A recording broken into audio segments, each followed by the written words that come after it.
Alors, je vais commencer par toi, Marie-Inès. Qu'est-ce qui s'est passé? D'accord, quand j'ai quitté les parents pour la première fois, le premier tuteur chez Ah, tu choques toujours. C'est bien. Je l'aime bien, c'est bien.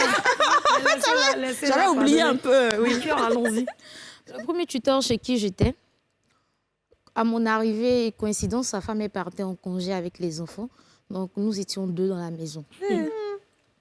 Le monsieur, la première fois quand je suis arrivée, le premier jour, j'entrais les bagages et puis il a tapé sur mes fesses. Mais attends, il était attendez. Attends. Il était ton tuteur par rapport à quoi? Oncle de qui? Maman de frère de qui? Non, c'est la dame que je connaissais, au fait. Donc, c'est elle qui m'a dit, tu pouvais venir rester le temps de... Donc, il n'y a aucun lien de parenté? Non. OK. Donc, quand il a fait ça, ça m'a choquée. Au fur et à mesure, quand il quitte au travail, il vient trouver que j'ai fait la cuisine, tout ça. La nuit, il rentre dans ta chambre, il te touche d'une manière... Hey. Et quand tu te plains, il te dit, soit c'est ça ou bien tu quittes chez lui. C'est clair. Donc, c'est terrible. une fois, j'ai appelé la dame. Je ne lui ai pas brossé ça directement. Je lui ai dit, la grande soeur, je ne sais pas si j'ai fait quelque chose à ton mari, mais puisque je ne peux pas lui demander seul pardon, aidez-moi à lui demander pardon. Elle a appelé, lui a dit qu'il n'y avait rien. Et quand il est rentré, il est venu me mettre en garde. Il dit, s'il apprend quelque chose, s'il sait que sa femme sait, moi, j'aurai des problèmes. Ça continuait. Une fois à minuit, il m'a mis dehors. Pourquoi? Parce que j'ai refusé de sortir avec lui. Et sa femme, elle dit quoi? Elle a couché, elle ronfle. Non, elle n'était pas là, elle était partie en congé.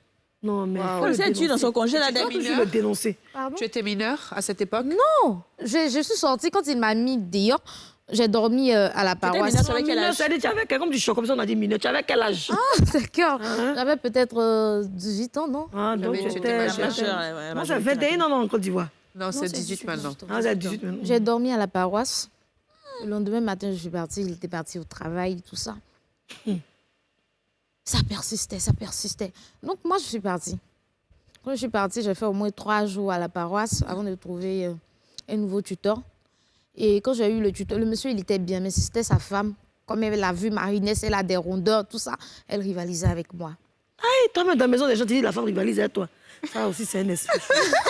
Non, mais attends, comment tu as trouvé le deuxième tuteur là aussi? Comment il te rivalise? Bon, lui, j'avais pas de problème avec lui. Mais non, je veux dire, où tu l'as trouvé?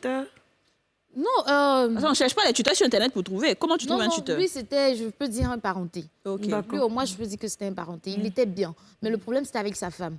Parce que quand il a besoin de quelque chose, dit à Marie-Inès de faire telle chose pour moi, dit à Marie-Inès de faire telle chose pour moi. Donc, au final, elle était tellement... Je sais pas comment je vais dire la ça. pauvre. Frustrée, complexée peut-être. Elle a commencé à me menacer. Elle inventait des choses à son mari. Sa belle famille même m'a interpellée. Mais bon, après, je suis partie. Le parent à ma mère. Et là-bas, sa femme, c'était notre servante. C'est notre servante qui est devenue sa femme. Bon, attends. Votre servante à la maison à Abidjan ici, c'est elle qui est partie marier ton oncle là-bas, en ville, là-bas. Ici, dans même Abidjan, là. Ah, c'est dans le même Abidjan. Mais sa femme, il n'était pas marié en ce moment? Si, mais sa femme est décédée. Ah. Quand elle est décédée, c'est la servante qui a pris la place. Ok. Quand moi, je suis arrivée, j'ai vu que c'est elle qui était là, mais le respect était toujours là au début. Mais au final, puisqu'elle voulait la maison pour elle et ses enfants, elle a commencé à faire des histoires. Souvent, quand je quitte à mes tournages ou bien quand je finis ma journée, je rentre, je trouve des choses d'adoration sur mon lit. Ou bien je trouve des assiettes sur mon lit. J'ai même des vidéos. Comme quoi? Jusqu'à aujourd'hui, j'ai des comme vidéos. Comme quoi, s'il vous plaît? Des trucs enroulés avec des fils rouges. Des trucs mystiques, quoi. Voilà. Donc, je prenais, ou bien j'appelle mes cousins et dis, vous regardez ce que la tante a fait. Ils prennent, ils jettent. Mais je n'ai jamais parlé. Une fois, il m'est arrivé à 5 h du matin pour dire non, j'ai fait ma lessive, j'ai versé le... Il dit, mais il pleut, de nettoyer comment?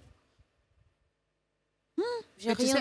Après c'est la version que tu nous donnes. On te croit.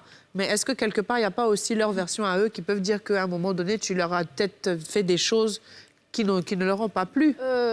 La dernière histoire, là, non, j'ai pas de problème avec mon parent. C'est plutôt avec la dame. C'est avec la dame. Mais quel est le comportement que tu as? Parce que, je crois difficilement que quelqu'un peut te détester sans raison. Est-ce qu'il n'y a pas eu une situation qui l'a poussé à te détester ou à vouloir que tu partes de leur maison? Mais elles se sentent menacées dès qu'elles te voient. Vous m'excusez, Voilà. mais c'était le pire démon que j'ai connu dans ma vie. Quoi, la servante là? Oui. Qui est devenue femme? Oui. Ok. Parce que c'est pas à moi seulement. Si c'était avec moi seulement, j'allais dire peut-être j'ai un vilain caractère. Mais même avec mon cousin, souvent il vient me réveiller et puis il dit: ah, tata, on m'a pas servi. On sort à 2 h du matin, on va à la 2 acheter la nourriture. Donc c'était pas avec moi seulement.